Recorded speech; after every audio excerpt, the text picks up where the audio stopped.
সহজ লেসনে তোমাদের সকলকে স্বাগত। আজকের এই ভিডিওতে আমরা ক্লাস 10 এর ফার্স্ট সামেটিভ ইভ্যালুয়েশন 2025-26 সালের ইংলিশ সাবজেক্টের সিলেবাস নাম্বার বিভাজন এবং সম্পূর্ণ উত্তর সহ একটি নমুনা প্রশ্নপত্র সম্পর্কে আলোচনা করব। তো চলো এই ভিডিওতে আমরা দেখে নিই ক্লাস 10 এর ফার্স্ট ইউনিট টেস্ট 2025-26 ইংলিশ সাবজেক্টের সিলেবাস, মার্কস ডিভিশন এবং এই মডেল কোশ্চেন পেপারের উত্তরগুলো। তো প্রথম ইউনিট টেস্টে তোমাদের থাকবে 40 নম্বর পূর্ণমান দেওয়া থাকবে, সময় দেওয়া থাকবে 1 ঘন্টা 15 মিনিট। প্রথমে দেখো তোমাদের কোন কোন লেসন পড়তে হয় ফার্স্ট ইউনিট টেস্টের জন্য। 1 নম্বর যেটা সেটা হচ্ছে ফাদার্স হেল্প, 2 নম্বর হচ্ছে ফেবেল, 3 নম্বর হচ্ছে দ্য পাসিং অ্যাওয়ে অফ বাপু। এই তিনটি লেসন তোমাদের পড়তে হয় প্রথম ইউনিট টেস্টের জন্য। এখানে তোমাদের ফেবেল যেটা এটা হচ্ছে পোয়েম, বাকি দুটো হচ্ছে প্রোজ, ঠিক আছে। এর সঙ্গে থাকবে আনসিন প্যাসেজ দেওয়া থাকবে, তার উপর প্রশ্ন দেওয়া থাকবে, ঠিক আছে। এরপর তোমাদের থাকবে রাইটিং স্কিল আর থাকবে হচ্ছে গ্রামার অ্যান্ড ভোকাবুলারি, ঠিক আছে। রাইটিং এবং গ্রামার অ্যান্ড ভোকাবুলারি তোমাদের যে লেসনগুলোর মধ্যে যেগুলো রয়েছে 1 থেকে 3 নম্বর লেসনের মধ্যে, সেগুলো কিন্তু তোমরা খুব ভালোভাবে প্র্যাকটিস করবে, ঠিক আছে। বেশিরভাগ ক্ষেত্রে তোমাদের এখান থেকে কিন্তু দেওয়া হয় রাইটিং এবং গ্রামার, ওকে। তো চলো এখন আমরা দেখে নিই তোমাদের নাম্বার বিভাজনটি। 40 নম্বরের পরীক্ষা নেওয়া হয়, সময় দেওয়া থাকে 1 ঘন্টা 15 মিনিট। তো এই 40 নম্বরের যে নাম্বার বিভাজন সেটা কীরকম হয় দেখে নাও। তোমাদের প্রোজ আর পোয়েম থেকে যে তোমাদের সিন প্যাসেজ যেটা দেওয়া হয় এবং সেখান থেকে যে প্রশ্ন দেওয়া হয় টোটাল 10 নম্বর দেওয়া থাকে, ঠিক আছে। তো এখানে তোমাদের থাকে এমসিকিউ থাকবে, এসএকিউ থাকবে, এগুলো 1 নম্বর মানে, তারপর 2 নম্বর মানের প্রশ্ন কিন্তু দেওয়া থাকবে, ঠিক আছে। টোটাল হচ্ছে 10 নম্বর থাকবে প্রোজ আর পোয়েম থেকে। এরপর থাকবে আনসিন প্যাসেজ, সেখান থেকেও থাকবে টোটাল 10 নম্বর। এই 10 নম্বর তোমাদের থাকবে এমসিকিউ থাকবে 4টি, এসএকিউ থাকবে 4টি, তারপর একটি 2 নম্বর মানের প্রশ্ন এরকম দেওয়া থাকবে। আর হচ্ছে তোমাদের গ্রামার অ্যান্ড ভোকাবুলারি এর জন্য থাকবে 10 নম্বর, ঠিক আছে। আর রাইটিংয়ের জন্য থাকবে কত 10 নম্বর, ঠিক আছে। এই হচ্ছে টোটাল 40 নম্বরের তোমাদের নাম্বার বিভাজন ফার্স্ট ইউনিট টেস্টে, ওকে। চলো আমরা এখন একটি কোশ্চেন পেপার এবং তার সম্পূর্ণ উত্তর দেখে নিই। আর এই প্রশ্নোত্তরের পিডিএফ ফাইলগুলো আমাদের সহজ লেসন অ্যাপের মধ্যে দেওয়া থাকবে, অ্যাপের লিঙ্ক ডেসক্রিপশন বক্সে দেওয়া আছে, সেখান থেকে তোমরা অ্যাপটিকে ডাউনলোড করে চাইলে প্রশ্নোত্তরের পিডিএফগুলো নিতে পারো। দেখো প্রথমে কি দেওয়া আছে, সেকশন এ রিডিং কম্প্রিহেনশন সিন। 1 নম্বর থেকে বলা হচ্ছে read the following passage carefully and answer the questions that follow. অর্থাৎ নিচে একটি প্যাসেজ দেওয়া আছে, প্যাসেজটিকে পড়তে হবে এবং তার নিচে যে প্রশ্ন রয়েছে সেই প্রশ্নের উত্তরগুলোকে লিখতে বলা হচ্ছে। তো এখানে প্যাসেজটি কী দেওয়া আছে দেখো, সমি ওয়েন টু স্কুল। অর্থাৎ এখানে তোমাদের যে লেসন 1 যেটা রয়েছে, ঠিক আছে, ফাদার্স হেল্প, সেখান থেকে কিন্তু এই প্যাসেজটিকে দেওয়া হয়েছে, ওকে। কী বলা হচ্ছে দেখো, Tommy went to school feeling that he was the worst boy on earth. অর্থাৎ টমি স্কুলে চলে গেল, ঠিক আছে, এটা ভেবে যে সে পৃথিবীর সবথেকে খারাপ ছেলে। এই ঠিক আছে, ফিলিং মানে তার মনের একটা এরকম একটা ফিলিং চলে আসলো যে সে সবথেকে একটা খারাপ ছেলে পৃথিবীর মধ্যে, ঠিক আছে। ওয়ার্স্ট মানে সবথেকে খারাপ। এরপর দেখো হিজ কনসিয়েন্স বদার্ড হিমসেলফ। অর্থাৎ তার বিবেক তাকে দংশন করতে লাগলো, ঠিক আছে। He wasn't at all sure if his description of Samuel had been accurate. অর্থাৎ he wasn't at all sure, সে নিশ্চিত হতে পারছিল না বা নিশ্চিত ছিল না যে সে স্যামুয়েল যে সে তার যে টিচার রয়েছে সেই টিচার সম্পর্কে যে বর্ণনা সে দিয়েছিল সেটা আদেও কি সঠিক, সে সম্পর্কে সে নিশ্চিত হতে পারছিল না। He felt he had mixed up the real and the imagine. অর্থাৎ সে অনুভব করলো সে রিয়েল মানে কি বাস্তব এবং ইমাজিন মানে হচ্ছে কি কল্পনা, এই দুটোর মধ্যে সে মিক্স আপ করে ফেলছে, অর্থাৎ গুলিয়ে ফেলছে। Tommy stopped on the road side to make up his mind about Samuel. অর্থাৎ স্বামী কী করলো, stopped on the road side, রাস্তার ধারে দাঁড়িয়ে পড়লো, ঠিক আছে, to make up his mind, তার মনস্থির করার জন্য, অ্যাবাউট স্যামুয়েল সম্পর্কে যে বর্ণনাগুলো তার বাবাকে বলেছিল, ঠিক আছে, সে সম্পর্কে তার নিজের যে মনস্থির করার জন্য বা সিদ্ধান্ত নেওয়ার জন্য সে রাস্তার সাইডে দাঁড়িয়ে পড়লো, ঠিক আছে, রাস্তার ধারে। Samuel was not such a bad man after all. অর্থাৎ সে ভাবছে কি স্বামী যে স্যামুয়েল অর্থাৎ যে টিচার সে কিন্তু আদেও অতটাও কিন্তু খারাপ মানুষ নন, okay. Personally he was much more friendly than the other teachers. অর্থাৎ ব্যক্তিগতভাবে এই যে টিচার স্যামুয়েল এ কিন্তু অন্যান্য যে শিক্ষক শিক্ষিকারা আছেন তাদের থেকে কিন্তু বেশি ফ্রেন্ডলি, অর্থাৎ ছাত্রছাত্রীদের সঙ্গে তিনি বেশি একটু বন্ধুত্বপূর্ণ ভাব ভালো রাখেন আর কি। স্বামী also field Samuel had a special regard for him. অর্থাৎ স্বামী অলসো ফেল, স্বামী এটাও ভাবলো, ঠিক আছে, অনুভব করলো যে স্যামুয়েল যে টিচার রয়েছেন, ঠিক আছে, এখানে হিম বলতে স্বামীর বাবার সম্পর্কে বলা হচ্ছে, ঠিক আছে। অর্থাৎ স্বামীনাথনের বাবা, তার প্রতি কিন্তু এই টিচার স্যামুয়েলের একটা শ্রদ্ধা একটা সম্মান কিন্তু রয়েছে, সেটাও স্বামী অনুভব করলো।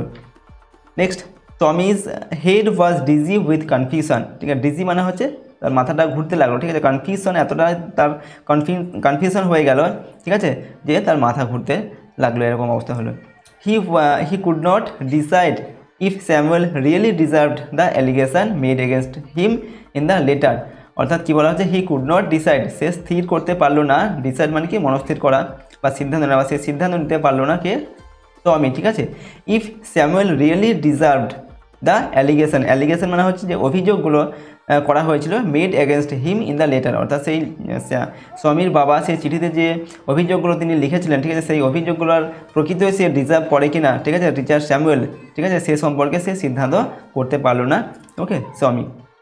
দেন the more he thought of Samuel, সে যতই টিচার স্যামুয়েল সম্পর্কে ভাবতে লাগলো, দ্য মোর স্বামী গ্রিভড ফর হিম, ততই সে মনে মনে কষ্ট পেতে লাগলো, ঠিক আছে, গ্রিভড মানে হচ্ছে কষ্ট। To recall Samuel's dark face, recall মানে হচ্ছে মনে করে, স্যামুয়েলের যে তার ডার্ক ফেস মানে কালো মুখ ছিল তার, ঠিক আছে, কালো মুখটা মনে করে হিজ থিন মাউস্টেজ, মাউস্টেজ মানে গোপ, তার মুখে যে সরু গোপ ছিল, ঠিক আছে, সেই গোপ এবং তার যে কালো মুখ, এগুলো মনে করে কী করছে দেখো, আনইভেন চিক মানে তার গালটা ছিল কি আনইভেন মানে অমসৃণ আর কি, অ্যান্ড ইয়েলো কোট অর্থাৎ হলুদ যে coat, feel Swaminathan with sorrow, এই সমস্ত জিনিসগুলো মনে করার ফলে স্বামীনাথন কিন্তু মনটা তার দুঃখে ভরে গেল, ঠিক আছে। তো এই পর্যন্ত তোমাদের এই প্যাসেজটা দেওয়া আছে। চলো এবার এখান থেকে যে আমাদের প্রশ্ন দেওয়া হয়েছে তার উত্তরগুলো দেখে নিই। নাম্বার এতে কি বলা হচ্ছে, টিক দ্য কারেক্ট অল্টারনেটিভস, সঠিক উত্তরের পাশে টিক দিতে হবে। প্রশ্নের মান হচ্ছে 1 করে, 2টি প্রশ্ন দেওয়া আছে। তো নাম্বার 1-এ বলা হচ্ছে the thought of Samuel field স্বামী উইথ প্লেজার, স্যাটিসফ্যাকশন, ইনডিফারেন্স না গ্রিফ, অর্থাৎ স্যামুয়েলের যে চিন্তাভাবনা করার ফলে কি হয়েছিল, স্বামী গ্রিফ মানে তার কষ্ট হয়েছিল তার, ঠিক আছে। তো অপশান ডি এখানে সঠিক উত্তর হবে, ঠিক আছে, কষ্ট পেয়েছিল সম্রাট টিচার স্যামুয়েল সম্পর্কে যত সে ভাবছিল তত সে কিন্তু কষ্ট পাচ্ছিল। নাম্বার 2-এ স্বামী ফেল্ড মানে স্বামী অনুভব করেছিল Samuel had a special regard for, স্যামুয়েলের একটা স্পেশাল একটা রিগার্ড বা সম্মান রয়েছে, ঠিক আছে, কার প্রতি বা শ্রদ্ধা রয়েছে, সেটা কার প্রতি রয়েছে, অল হিজ স্টুডেন্ট, তার সমস্ত ছাত্রছাত্রীদের প্রতি, স্বামীর ফাদার, স্বামীর বাবার প্রতি, হিমসেলফ মানে তার প্রতি, স্বামীর প্রতি। সঠিক উত্তর অপশন বিয়েরটা হবে এখানে, ঠিক আছে। স্বামীনাথনের বাবার প্রতি টিচার স্যামুয়েলের কিন্তু একটা স্পেশাল রিগার্ড বা সম্মান ছিল, তিনি তাকে সম্মান করতেন আর কি। নেক্সট হচ্ছে দেখো number B, complete the following sentences with information from the passage থেকে তথ্য নিয়ে এগুলোকে আমাদের সম্পূর্ণ করতে হবে, ঠিক আছে, এই শূন্যস্থানগুলিকে। এখানেও 2টি প্রশ্ন দেওয়া থাকছে, প্রশ্নের মান 1 করে। তো এখানে দেখো প্রথম নাম্বার 1-এ কী দেওয়া আছে, স্বামী ওয়াজেন্ট অ্যাট অল শিওর, দেখেন কী হবে, স্বামী wasn't at all sure if his description of Samuel had been accurate, অর্থাৎ স্বামী নিশ্চিত হতে পারছিল না যে ইফ হিজ সে যা বর্ণনা দিয়েছিল টিচার স্যামুয়েল সম্পর্কে সেটা সঠিক ছিল কিনা, ঠিক আছে, সে সম্পর্কে সে নিশ্চিত হতে পারছিল না।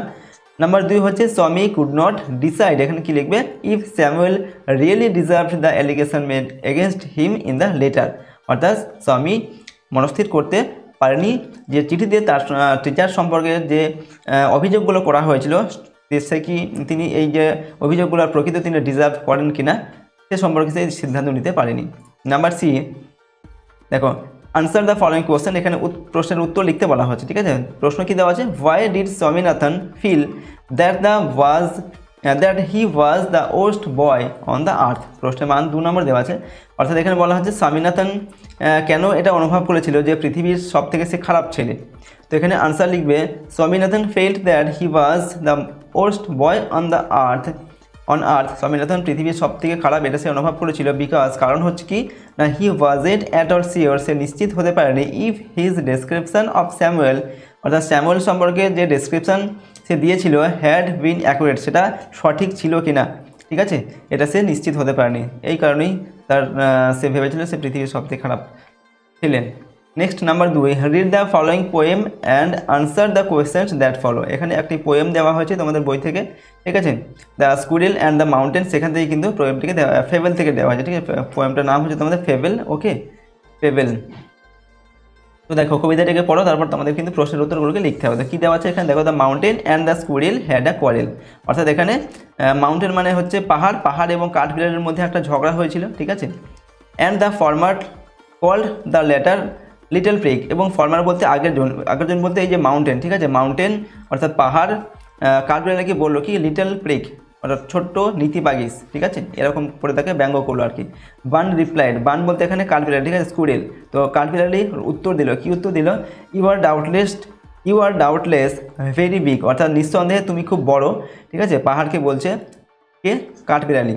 But all sorts of things and weather must be taken in together, কিন্তু সমস্ত কিছুই, ঠিক আছে, যেগুলো হচ্ছে ওয়েদার আবহাওয়া হতে পারে, ঠিক আছে, আর বাকি সব কিছু নিয়েই কিন্তু একসঙ্গে নেওয়ার ফলে কি হয়, টু মেক আপ আ ইয়ার, একটা বছর তৈরি হয়, ঠিক আছে, অ্যান্ড মেক আ স্ফিয়ার, একটা যে বিশ্ব ব্রহ্মাণ্ড সেটা তৈরি হয়, ঠিক আছে। বছর এবং বিশ্ব ব্রহ্মাণ্ড তৈরি করতে গেলে কিন্তু হতে গেলে সব কিছুই প্রয়োজন হয়, ছোট বড়, ঠিক আছে, সব কিছুই প্রয়োজন হয়, সেটাই কি বলছে এই যে কাঠবিড়ালি সে। And I think it no disgrace to occupy my place, disgrace মানে হচ্ছে এখানে, and I think it no disgrace মানে হচ্ছে অসম্মান, ঠিক আছে। তো টু অকুপাই মাই প্লেস, তো কাঠবিড়ালি বলছে আমি যেটুকু জায়গা জুড়ে থাকি, কাঠবিড়ালির খুব অল্প জায়গায় প্রয়োজন হয়, সেই জায়গাটুকু দখল করা থাকতেও কিন্তু আমার কোনো লজ্জাকর বলে মনে হয় না, ঠিক আছে, আমার কোনো অসম্মান বলে মনে হয় না, ঠিক আছে, সেটাই আমার কাছে ভালো। If I am not so large as you, যদিও আমি তোমার মতো এত বড় নই, you are not so small as I, তুমিও কিন্তু আমার মতো এত ছোটও নও, ঠিক আছে। And not half so spry, এবং আমার অর্ধেক প্রাণবন্তও তুমি নও আর কি, ঠিক আছে। কাঠবিড়ালি খুব প্রাণবন্ত হয়ে থাকে, ছটপটে হয়, কিন্তু পাহাড় তো এক জায়গাতে স্থির থাকে, তো সেই কথাই বলছে কাঠবিড়ালি। I will not deny you make a very pretty squirrel track, অর্থাৎ কাঠবিড়ালি কী বলছে, আই উইল নট ডিনাই, আমি অস্বীকার করবো না, ডিনাই মানে হচ্ছে অস্বীকার করা, আমি অস্বীকার করবো না, you make a very pretty মানে সুন্দর, স্কুরেল ট্রাক মানে হচ্ছে এখানে কাঠবিড়ালির যে যাওয়ার রাস্তা, ঠিক আছে, পাহাড়ের ওপরে যে যাওয়ার রাস্তা, অর্থাৎ পাহাড়কে বলছে কাঠবিড়ালি যে আমি এটা অস্বীকার করবো না যে তুমি আমাদের জন্য, অর্থাৎ কাঠবিড়ালির জন্য কী করেছো, একটা যাওয়ার যে সুন্দর রাস্তা সেটা তৈরি করে দিয়েছো। ট্যালেন্টস ডিফার, ঠিক আছে, ট্যালেন্ট কিন্তু কী হয়, পরিবর্তন, ডিফার মানে কি, সবার ট্যালেন্ট কিন্তু এক রকমের হয় না, বিভিন্ন জনের ট্যালেন্ট বিভিন্ন রকমের হয়, এটাই বলছে, ঠিক আছে। অল ইজ ওয়েল, সব কিছুই ভালো, and wisely put, okay. If I can not carry forest on my back, যদিও আমি আমার পিঠে করে যে ফরেস্ট সেটাকে আমি ক্যারি করতে পারবো না বা বহন করতে পারবো না, কাঠবিড়ালি বলছে এটা। Neither can you crack a nut, তুমি কিন্তু আমার মতো একটা বাদাম সেটাকে কিন্তু ভাঙতে পারবে না, ঠিক আছে, কাঠবিড়ালি কিন্তু এটা বলছে। তো এটা তোমাদের দেওয়া আছে এই প্যাসেজটা, এই যে পোয়েম সেটা, ঠিক আছে, ফেবেল থেকে। তো চলো এখান থেকে যে প্রশ্ন দেওয়া হয়েছে প্রশ্নের উত্তরগুলো আমরা জেনে নিই। এখানে প্রথমে দেওয়া আছে নাম্বার এতে চুজ দ্য কারেক্ট অল্টারনেটিভস, এখানে সঠিক উত্তর বেছে নিয়ে লিখতে হবে, প্রশ্নের মান 1 × 2 = 2। নাম্বার 1-এ দেওয়া আছে দ্য পোয়েম রিটারেটস দ্যাট, অর্থাৎ যে পোয়েমটা আমরা পড়লাম এটার অর্থটা কি না, নাম্বার 1-এ কী দেওয়া আছে, difference in talent should be criticise, okay. এরপর কী দেওয়া আছে নাম্বার বিতে, all talents must be equal. Number C হচ্ছে ট্যালেন্টস ডিফার। নাম্বার ডিতে দেওয়া আছে ট্যালেন্টস আর আনওয়াইজলি পুট। তো এখানে সঠিক উত্তর আমাদের কোনটা হবে, অপশান সি এরটা হবে, ঠিক আছে, ট্যালেন্টস ডিফার, অর্থাৎ সকলের ট্যালেন্টস কিন্তু এক রকমের হয় না, এক একজনের ট্যালেন্টস এক এক রকমের হয়, এটাই এখানে আমাদের এই কবিতার মধ্যে কিন্তু বলা হয়েছে। তো আমাদের অপশান সি এটা সঠিক হবে, ট্যালেন্টস ডিফার। এরপর দেখো নাম্বার 2-এ, unlike a mountain a squirrel can crack a, অর্থাৎ মাউন্টেন যেটা পারে না সেটা স্কুরেল ক্র্যাক মানে কি ভাঙতে পারে, কি ভাঙতে পারে, লক, জোক। নেক্সট হচ্ছে দেখো নাট, স্টোন। তো কাঠবিড়ালি কি ভাঙতে পারে, নাট মানে হচ্ছে বাদাম ভাঙতে পারে, এটাই বলা হয়েছে কবিতার মধ্যে। তো অপশান সি এটা সঠিক হবে আমাদের। পরের প্রশ্ন নাম্বার বিতে, write T for true and A for false statements in the boxes, provide supporting statement, phrases, words for your answer, অর্থাৎ সঠিক হলে টি লিখতে হবে আর ভুল হলে এফ লিখতে হবে, ঠিক আছে, এবং সেখানে আমাদের কী দিতে হবে, সাপোর্টিং স্টেটমেন্ট দিতে হবে, ঠিক আছে, সেটা সেন্টেন্স হতে পারে, ফ্রেজ হতে পারে বা ওয়ার্ডসও হতে পারে। দুটি প্রশ্ন দেওয়া আছে, প্রশ্নের মান হচ্ছে 1 নম্বর করে। নাম্বার 1-এ বলা হচ্ছে the mountain is less lively than the squirrel, অর্থাৎ মাউন্টেন মানে কি, পাহাড় যে কাঠবিড়ালি তার থেকে কিন্তু কম প্রাণবন্ত, এটা সঠিক তথ্য, ঠিক আছে। তো আমরা লিখবো টি, এবং সাপোর্টিং স্টেটমেন্ট কি লিখবে, and not half so spry, যেটা কাঠবিড়ালি কাকে বলেছিল, মাউন্টেনকে বলেছিল যে তুমি আমার অর্ধেকও কিন্তু প্রাণবন্ত নও, এটা বলেছিল। তো এটা আমরা সাপোর্টিং স্টেটমেন্টে লিখব। নাম্বার 2-এ the squirrel called the mountain little prig, অর্থাৎ কাঠবিড়ালি মাউন্টেন বা পাহাড়কে লিটল প্রিক বলেছিল, এটা ভুল তথ্য। কে বলেছিল, মাউন্টেন কাঠবিড়ালিকে বলেছিল। তো আমরা এখানে এফ লিখবো, ঠিক আছে, এবং সাপোর্টিং স্টেটমেন্ট কী হবে, and the former called the latter little prick. Former বলতে এখানে আগের জন হচ্ছে কি, মাউন্টেন কাঠবিড়ালিকে বলেছিল যে একটা ছোট্ট নীতিবাগী এই বলে ব্যঙ্গ করেছিল। নেক্সট প্রশ্ন দেখো, রিডিং কম্প্রিহেনশন আনসিন, এখানে একটি আনসিন প্যাসেজ দেওয়া হয়েছে এবং এই আনসিন প্যাসেজটিকে পড়ে প্রশ্নের উত্তরগুলোকে লিখতে হবে। কি বলা হচ্ছে, নাম্বার 3-এ read the following passage and answer the questions that follow, নিচের প্যাসেজটি পড়ে তার নিচে যে প্রশ্ন দেওয়া হয়েছে সেগুলোর উত্তর দাও। তো চলো প্যাসেজটা আমরা একবার রিডিং করে নিই, তারপর আমরা প্রশ্নের উত্তরগুলোকে লিখব। কি দেওয়া আছে এখানে, Dunlop, okay, an app to recognise human emotions can help the mentally challenged detect driver drowsiness and even catch a liar. Anubhav, a facial emotion recognition app designed by the students of the Indian Statistical Institute ISI Calcutta, can identify 6 basic emotions: joy, anger, surprise, disgust, okay, fear and sadness. The app developed by PhD students of the Electronics and Communication Science Units ECSU under the guidance of Dipti Prasad Mukhopadhyay has won prize at the Young IT Professional Award at the regional and national levels organized by the Computer Society of India.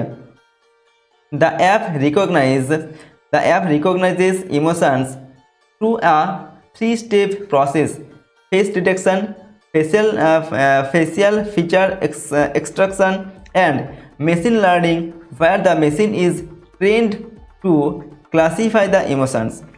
There can be various applications of such emotion readings in human-computer interaction, medical science, criminology, consumer behavior, TRP ratings, voter behavior, and detecting driver drowsiness, among others. Emotions are expressed through voice, gesture, body language, and other channels. Facial expression is the most influential of all these, and it can be spontaneous or artificial. Okay, genuine emotions are spontaneously expressed on the face. এরপর কি বলা হচ্ছে, at times we display artificial expressions like a fake smile to greet someone. We may also wise to hide our emotion. This is where the detection comes into play. The feeling of emotions is decoded by the central part of the brain. Okay, Swati Agarwal, one of the students, said. She further added, these decoded signals then get transferred to motor neurons that display the facial expressions. This process takes around 0.1 to 0.5 seconds. Taking forward her PhD work, Agarwal is now working toward creating human-computer interaction systems that are emotionally intelligent. The new machines will be able to understand human emotions and reciprocate likewise. ঠিক আছে, তো এই হচ্ছে তোমাদের প্যাসেজটা দেওয়া হচ্ছে। ঠিক আছে, প্যাসেজটা বাংলা অর্থ এখানে আমরা দিয়ে রাখছি, তোমরা একবার বাংলা অর্থটা পড়ে নেবে। ঠিক আছে, চলো আমরা প্রশ্নের উত্তরগুলোকে দেখে নিই কী ধরনের প্রশ্ন দেওয়া হয়েছে এই প্যাসেজ থেকে। নাম্বার 1-এ বলা হচ্ছে tick the correct alternatives to complete the following sentences, অর্থাৎ সঠিক উত্তরের পাশে টিক চিহ্ন দিতে এখানে বলা হচ্ছে। প্রশ্নের মান হচ্ছে 1 নম্বর করে দেওয়া আছে, 4টি প্রশ্ন দেওয়া হয়েছে। তো নাম্বার 1-এ কী দেওয়া আছে, the name of the app is, এখানে যে অ্যাপের কথা বলা হয়েছে এই প্যাসেজটার মধ্যে সেটা কি, দীপ্তি, অনুভব, স্বাতিনা আর টিআরপি। তো এখানে অনুভব এই অ্যাপের কথা কিন্তু বলা হয়েছে। ঠিক আছে, এই অ্যাপ আমাদের এই প্যাসেজটার মধ্যে, তো অপশান বিটা সঠিক উত্তর হবে, অনুভব। ঠিক আছে, এরপর হচ্ছে number 2, the app is designed by the students of, অ্যাপটাকে ডিজাইন করা হয়েছে কোথাকার স্টুডেন্ট দ্বারা, ITI, ISI, IIEST না IIT, সঠিক উত্তর হবে ISI, অপশান বি এরটা। ঠিক আছে, নেক্সট প্রশ্ন নাম্বার 3-এ the most influential channel to express emotion is, এখানে ভয়েস তারপর দেওয়া আছে body language, facial expression, gesture. সঠিক উত্তর অপশান সি এরটা হবে। ঠিক আছে, facial expression. Okay, number C এরটা। এরপর 4 নম্বর দেখে আ ফেক স্মাইল ইজ, একটা ফেক স্মাইল বা যে নকল হাসি সেটা বলতে কী বোঝাচ্ছে এখানে, an artificial emotion, genuine emotion, central emotion, criminal emotion. তো একটা ফেক স্মাইল বলতে কী বোঝাচ্ছে, an artificial emotion, option A এখানে সঠিক উত্তর হবে আমাদের, ঠিক আছে এটা। এরপরের প্রশ্ন হচ্ছে নাম্বার বিতে write T for true and F for false statements in the boxes, অর্থাৎ সঠিক উত্তরের পাশে লিখতে হবে টি এবং ভুল হলে তার পাশে লিখতে হবে F. Provide sentences for the above text in support of your answer, এবং উত্তরের সপক্ষে আমাদের কী দিতে হবে, স্টেটমেন্ট লিখতে হবে, ঠিক আছে। দেখো প্রথম প্রশ্ন হচ্ছে নাম্বার 1-এ দিস, এবং এখানে 4টি প্রশ্নের জন্য 4 নম্বর দেওয়া আছে, প্রতিটা প্রশ্নের মান 1 নম্বর করে। 1 নম্বর থেকে বলা হচ্ছে this app can be used to read the behaviour of the voter, ঠিক আছে, এটা আমাদের সঠিক উত্তর হবে। এবং যে স্টেটমেন্টে কী লিখবে, সাপোর্টিং স্টেটমেন্টে there can be various application, তারপর ডট ডট ডট দিয়ে ভোটার বিহেভিয়ার, ঠিক আছে, ডট ডট ডট দিয়ে এখানে এটা ইনভার্টেড কমার মধ্যে কিন্তু রাখতে হবে, ঠিক আছে, এটা হচ্ছে আমাদের স্টেটমেন্ট। নাম্বার 2-এ the app was developed under the guidance of Swati Agarwal, এটা হবে আমাদের ভুল তথ্য, কারণ হচ্ছে এখানে the app developed under the guidance of Dipti Prasad Mukhopadhyay, ঠিক আছে, ইনার গাইডেন্সে অ্যাপটাকে ডেভেলপ করা হয়েছিল। নাম্বার 3 হচ্ছে the app can be used to detect a liar, ঠিক আছে, লায়ার ডিটেকশনের জন্য কিন্তু অ্যাপটাকে ব্যবহার করা হয়, এটা সঠিক তথ্য, ঠিক আছে। এবং আমরা এখানে কী লিখবো, এখানে যে স্টেটমেন্টে কী লিখবো, an app dot dot dot dot দিয়ে ইভেন ক্যাচ আ লায়ার, ঠিক আছে, লায়ারকে এটাকে কি ধরতে পারে, ঠিক আছে, মিথ্যেবাদীকে, এই অ্যাপটা। নাম্বার 4 হচ্ছে Swati Agarwal is still pursuing her PhD work, তো এটা আমাদের ভুল তথ্য হবে, কারণ আমরা কি লিখবো স্টেটমেন্টে, taking forward her PhD work Agarwal is now working dot dot dot দিয়ে, ঠিক আছে, ইন্টেলিজেন্স, ঠিক আছে, আগরওয়াল ওয়াজ এখন পারসুইং মানে পড়াশোনা করছে, তিনি না পড়াশোনা করছেন, তিনি একজন এখন ওয়ার্কিং পারসন, ঠিক আছে, এটা। এরপর নাম্বার সিতে আনসার দ্য ফলোয়িং কোশ্চেন, এখানে প্রশ্নের উত্তর লিখতে হবে। হোয়াট ইজ দ্য অনুভব কি, সে সম্পর্কে আমাদের লিখতে হবে, প্রশ্নের মান 2 নম্বর। তো আমরা এখানে উত্তর লিখছি, দেখো Anubhav facial emotion recognition app designed by the students of the Indian Statistical Institute ISI Calcutta can identify 6 basic emotions, joy, anger, surprise, disgust, okay, fear and sadness. Next section B, grammar and vocabulary. তো grammar and vocabulary এখানে number 4-এ বলা হচ্ছে, number 4-এর এতে দেওয়া আছে, দেখো rewrite the following sentences as directed, নিচে যে সেন্টেন্সগুলো দেওয়া আছে এগুলোকে আবার আরেকবার পুরো লিখতে বলা হয়েছে, ঠিক আছে, নির্দেশ অনুসারে, এখানে যেমন নির্দেশ দেওয়া আছে সেই নির্দেশ অনুসারে এগুলোকে পুনরায় লিখতে হবে। প্রশ্নের মান হচ্ছে 1 করে, 3টি প্রশ্নের জন্য 3 নম্বর দেওয়া আছে। 1 নম্বর থেকে বলা হচ্ছে the giant was very selfish, অর্থাৎ জায়েন্ট মানে দৈত্যটি খুব সেলফিশ বা স্বার্থপর ছিল। He loved the little boy most, সে ছোট ছেলেদের খুব ভালোবাসত। এটাকে বলা হচ্ছে কি, join the sentences into a complex sentence, এটাকে একটি কমপ্লেক্স সেন্টেন্স বা জটিল বাক্যে লিখতে হবে। কীভাবে লিখবে, the giant who was very selfish, অর্থাৎ যে দৈত্যটি খুব সেলফিশ ছিল, loved the little boy most, সে ছোট্ট ছেলেকে খুব ভালোবাসত, ঠিক আছে, এখানে আমরা হু দিয়ে এটাকে জয়েন করলাম, ঠিক আছে, কমপ্লেক্স সেন্টেন্সে। Number 2, the teacher came to the class, শিক্ষক মহাশয় ক্লাসে আসলেন। The he began to write on the blackboard, তিনি ব্ল্যাকবোর্ডে লিখতে শুরু করলেন। এখানে বলা হচ্ছে join the sentences into a simple sentence, এটাকে একটি সরল বাক্যে লিখতে হবে। কীভাবে লিখবে, after coming to the class, অর্থাৎ ক্লাসে এসে the teacher began to write on the blackboard, শিক্ষক মহাশয় ব্ল্যাকবোর্ডে লিখতে শুরু করলেন। এটা হচ্ছে আমাদের সিম্পল সেন্টেন্স বা সরল বাক্য।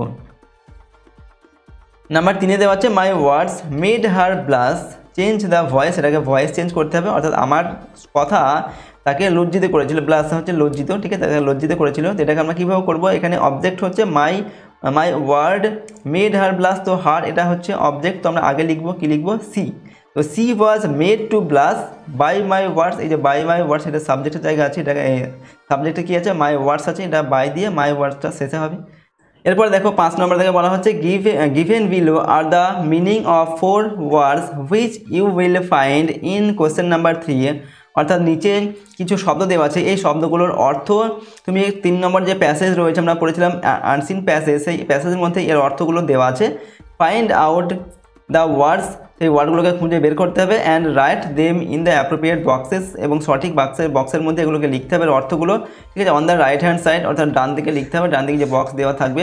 প্রশ্নের মানে 1 নম্বর করে 4টি প্রশ্ন এখানে দেওয়া আছে। নাম্বার 1-এ কী বলা হচ্ছে, মেথডস অর সিস্টেমস, ঠিক আছে, to get information and to communicate, অর্থাৎ যে পদ্ধতি বা যে সিস্টেমের মাধ্যমে ইনফরমেশান বা তথ্য সংগ্রহ করা হয়, ঠিক আছে, এবং কমিউনিকেট করা হয়, সেটা হচ্ছে কি, উত্তর লিখবে এখানে চ্যানেলস।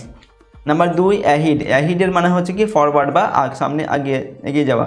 এরপর number 3, strong feeling or dislike for something or somebody, কোনো কিছু সম্পর্কে বা কারো সম্পর্কে একটা স্ট্রং ডিসলাইক মানে অপছন্দ, সেটা হচ্ছে ডিসগাস্ট, ঠিক আছে।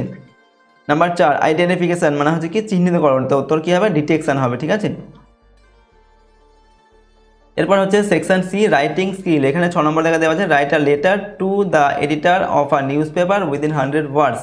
100টা শব্দের মধ্যে নিউজ পেপারের এডিটরের কাছে একটা তোমাকে লেটার লিখতে হবে, ঠিক আছে, about the problems faced by commuters due to reckless driving of public vehicles. জনগণের যে যানবাহন সেটা চালানোর ফলে অনিয়ন্ত্রিতভাবে চালানোর ফলে, রেকলেস ড্রাইভিং মানে হচ্ছে অনিয়ন্ত্রিত চালানো, ঠিক আছে। এই অনিয়ন্ত্রিতভাবে চালানোর ফলে যাত্রীদের যে কমিউটার্স মানে হচ্ছে যাত্রী, ঠিক আছে, যাত্রীদের যে সমস্যার সম্মুখীন হতে হচ্ছে সেটার সম্পর্কে তোমাকে এই লেটারটি লিখতে হবে, ঠিক আছে, এডিটরের কাছে। কীভাবে লিখবে, দ্য এডিটার, এরপর হচ্ছে সেই সংবাদপত্রের নামটা লিখতে হবে, আমরা এখানে একটা লিখছি the Statesman, okay, 4 Chowringhee square, এখানে অ্যাড্রেসটা লিখতে হবে, ঠিক আছে, কলকাতা 700001। এরপর সাবজেক্ট কি, reckless driving of public vehicles in our locality. এখন আমরা লিখছি, respected sir, through the columns of your estimated daily, I like to express my view on the reckless driving in our locality, ঠিক আছে। Reckless driving has become a major problem in our area. The young generation children and also some drunken people think that it is very cool to ride bikes and drive cars at full speed, but this has caused a huge problem. Several accidents have already took place because of this, ঠিক আছে। অর্থাৎ এখানে কী বলা হচ্ছে না, আমি আপনার এই যে এস্টিমেটেড ডেইলি বা আপনার যে সংবাদপত্র রয়েছে এর কলামে আমার যে মতামত সেটা প্রকাশ করতে চাই কী সম্পর্কে, না অনিয়ন্ত্রিত যানবাহন চালানোর ফলে যে আমাদের এলাকাতে সমস্যা হচ্ছে সে সম্পর্কে, ঠিক আছে। আমি আপনার এই যে পত্রিকাটির মাধ্যমে আমার যে বক্তব্য সেটা প্রকাশ করতে চাই, ঠিক আছে। এখানে বলা হচ্ছে reckless driving has become a major problem in our area, অর্থাৎ আমাদের এরিয়াতে এই যে রেকলেস ড্রাইভিং এটা কিন্তু খুব একটা বড় একটা সমস্যার হয়ে দাঁড়িয়েছে, ঠিক আছে। The young generation children and also some drunken people, অর্থাৎ এখন যে ইয়াং জেনারেশন যে চিলড্রেনগুলো রয়েছে বাচ্চারা, তারাও কিন্তু বাইক চালায়, ঠিক আছে। অ্যান্ড সাম ড্রাঙ্কেন পিপল, কিছু মাতাল যে লোক রয়েছে, ঠিক আছে, সেই সমস্ত লোকেরাও কী করে, খুব জোরে গাড়ি চালায়, ঠিক আছে, এবং বাইক চালায়, ঠিক আছে, এবং সেটাকে তারা খুব কুলভাবে খুব ভালো মনে করে, ঠিক আছে। But this has caused a huge problem, কিন্তু এটা একটা বড় একটা সমস্যা কিন্তু তৈরি করছে। Several accidents have already took place because of this, এই কারণে কিন্তু অনেক অ্যাক্সিডেন্ট কিন্তু অলরেডি ঘটে গেছে। দেয়ারফর সেই জন্য I urge the concerned authority to take necessary steps to solve this problem as early as possible, ঠিক আছে। সুতরাং আমি এই যে কনসার্ন অথরিটি যেটা আছে তাদের কাছে আমার এই বক্তব্যটা পেশ করতে চাই আর কি, ঠিক আছে, এটা যত তাড়াতাড়ি সম্ভব এই যে সমস্যা সেটা সমাধান করার জন্য। নেক্সট তোমরা লিখবে এখানে থ্যাঙ্কিং ইউ, তারপর হচ্ছে ইউর সিনসারলি লিখে নিজের এখানে পুরো নামটা লিখতে হবে, তারপর এখানে নিজের অ্যাড্রেস লিখতে হবে, ঠিক আছে, অ্যাড্রেস এবং এখানে ডেট লিখতে হবে। তো এরকমভাবে এই লেটারটিকে লিখতে হবে, ঠিক আছে। এরপর অথবা দিয়ে একটা প্রশ্ন দেওয়া আছে, যে কোনো একটা লিখতে হবে, write a paragraph within 100 words on the benefits of early morning exercise using the following points. এখানে সকাল সকাল ঘুম থেকে উঠে যে এক্সারসাইজ করা হয়, ঠিক আছে, যে ব্যায়াম করা হয় সেটার যে উপকারিতা বা বেনিফিটস, ঠিক আছে, সেটার সম্পর্কে একটা প্যারাগ্রাফ লিখতে বলা হচ্ছে। 10 নম্বর দেওয়া আছে প্রশ্নের মান, এবং এখানে কিছু পয়েন্টস দেওয়া আছে, ঠিক আছে, সেই পয়েন্টসগুলোর উপর লিখতে হবে, ঠিক আছে। পয়েন্টসগুলো কী দেওয়া আছে, গুড ফর হেলথ, ওকে, স্বাস্থ্যের পক্ষে ভালো, ফ্রেশ এয়ার মানে টাটকা বা তাজা বাতাস সকালে পাওয়া যায়, keeps one active through out the day, ঠিক আছে, মানুষকে কী করে সারাদিন ধরে অ্যাক্টিভ রাখে সকাল সকাল উঠে এক্সারসাইজ করলে, ওকে। তো আমরা এখানে লিখছি, দেখো, benefits of early morning exercise, অর্থাৎ আর্লি মর্নিং এক্সারসাইজের যে উপকারিতা সেটার সম্পর্কে আমরা লিখব। প্রথমে লিখছি, to lead a healthy life we have to follow a routine in our daily life, অর্থাৎ আমরা যদি একটা হেলদি লাইফ লিড করতে চাই তাহলে আমাদেরকে কী করতে হবে, একটা প্রতিদিনের একটা যে রুটিন রয়েছে সেই রুটিন মাফিক কিন্তু আমাদের চলতে হবে, ঠিক আছে, আমাদের জীবনে। এরপর দেখো, getting up early in the morning is important. সকাল সকাল ঘুম থেকে ওঠা খুবই প্রয়োজনীয়, ঠিক আছে। In the early morning the air is fresh. সকালবেলায় কী হয়, যে বাতাসটা সেটা কিন্তু ফ্রেশ থাকে, তাজা থাকে। অ্যান্ড মোস্টলি পলিউশন ফ্রি, এবং বেশিরভাগ ক্ষেত্রেই পলিউশন ফ্রি থাকে, পলিউশন থাকে না সকালের বাতাসে বলেই চলে, এরকম বলা হচ্ছে। ওকে, লাইট ব্রিজ ব্লো, সেই সময় হালকা বাতাস বয় সকালবেলায়। And the first slanting rays of the sun, এবং সকালবেলা কী হয়, সূর্যটা তির্যকভাবে পড়ে, ঠিক আছে, হালকাভাবে সূর্যের আলো আসে সকালবেলায়। ফল অন দ্য আর্থ, ঠিক আছে, পৃথিবীর উপরে এই সূর্যের আলোটা পড়ে। ফ্রম দ্য ইস্টার্ন স্কাই, অর্থাৎ পূর্ব দিকের আকাশ থেকে। All these are beneficial to our health, এই সব কিছু কিন্তু আমাদের শরীরের পক্ষে খুব উপকারী আর কি। ইন অ্যাডিশন টু দ্যাট, ঠিক আছে, এছাড়াও এক্সারসাইজেস হেল্প আস আ লট, ঠিক আছে, এক্সারসাইজ আমাদের অনেক কিছুই কী করে সাহায্য করে, কি না, some free hand exercises keep our body fit for the day, অর্থাৎ কিছু ফ্রি হ্যান্ড এক্সারসাইজ যেগুলো আছে সেগুলো আমাদের শরীরকে কী রাখে, সারাদিন ধরে ফিট রাখে। Okay, through exercises in the morning we can avoid different types of diseases, অর্থাৎ সকালবেলায় এই এক্সারসাইজ করার ফলে কিন্তু আমরা অনেক যে আমাদের রোগ সেগুলো কি প্রতিরোধ করতে পারি, ঠিক আছে। এরপর যে ফর স্টুডেন্টস, অর্থাৎ ছাত্রছাত্রীদের জন্য exercises in the morning help to increase their concentration on studies, অর্থাৎ ছাত্রছাত্রীরা যদি তারা প্রতিদিন এই সকালবেলায় এক্সারসাইজ করে তাহলে কী হয়, তাদের যে পড়াশোনায় কিন্তু তারা মনোযোগী হতে পারে। তো everyone should try to follow the early morning exercise for better health, অর্থাৎ প্রত্যেকেরই কিন্তু এই জন্যই সকাল সকাল ঘুম থেকে উঠে এক্সারসাইজ করা কিন্তু প্রয়োজন, ঠিক আছে, বেটার হেলথের জন্য, অর্থাৎ ভালো স্বাস্থ্যের জন্য। তো এরকমভাবে কিন্তু আমরা এটা লিখলাম। তো দেখো, আজকের এই ভিডিওতে আমরা ক্লাস 10-এর তোমাদের ফার্স্ট ইউনিট টেস্টের জন্য ইংলিশ সাবজেক্টের এখানে আমরা সিলেবাস, মার্কস ডিভিশন এবং তোমাদের একটি মডেল কোশ্চেন পেপারের সম্পূর্ণ উত্তর আলোচনা করলাম, ঠিক আছে। তো এখানে তোমাদের 1 থেকে 3 নম্বর যে লেসন রয়েছে, এই 3টি লেসন কিন্তু তোমরা ভালোভাবে পড়বে, এবং সেই সঙ্গে এই লেসনগুলোর মধ্যে যে তোমাদের রাইটিং রয়েছে আর যে গ্রামার এবং ভোকাবুলারি যেগুলো রয়েছে সেগুলো কিন্তু খুব ভালোভাবে প্র্যাকটিস করবে। তার মধ্যে থেকে তোমাদের রাইটিং, ভোকাবুলারি এগুলো কিন্তু দেওয়া হয়ে থাকে। আর এখানে আমরা দুটি তোমাদের রাইটিং কিন্তু দিলাম এখানে, ঠিক আছে, একটা ঠিক আছে, রেকলেস ড্রাইভিং, আর একটা হচ্ছে এখানে এটা আর্লি মর্নিং এক্সারসাইজ। এই দুটি তোমরা কিন্তু ভালোভাবে পড়বে। ওকে, সেই সঙ্গে এখানে যে প্রশ্নোত্তরগুলো সম্পর্কে আলোচনা করা হলো, প্রশ্নোত্তরগুলো তোমরা কিন্তু ভালোভাবে প্র্যাকটিস করে নেবে। ওকে, আর এই চ্যানেল নতুন হয়ে থাকলে অবশ্যই চ্যানেলটিকে সাবস্ক্রাইব করবে, পাশের বেল আইকনে প্রেস করার পর অল অপশানটি সিলেক্ট করবে, ভিডিওটিতে লাইক করবে, আর ভিডিওটি বন্ধু-বান্ধবের সঙ্গে শেয়ার করবে, কমেন্ট বক্সে নিজেদের মতামত অবশ্যই লিখবে। আর যদি এই প্রশ্নোত্তরের পিডিএফ ফাইল পেতে চাও, সহজ লেসন অ্যাপের মধ্যে দেওয়া থাকবে, অ্যাপের লিঙ্ক ডেসক্রিপশন বক্সে রয়েছে, সেখান থেকে তোমরা অ্যাপটিকে ডাউনলোড করে চাইলে প্রশ্নোত্তরের পিডিএফগুলো নিতে পারো। আজকে আমরা ভিডিওটিকে এখানেই শেষ করছি। সম্পূর্ণ ভিডিওটি দেখার জন্য অসংখ্য ধন্যবাদ।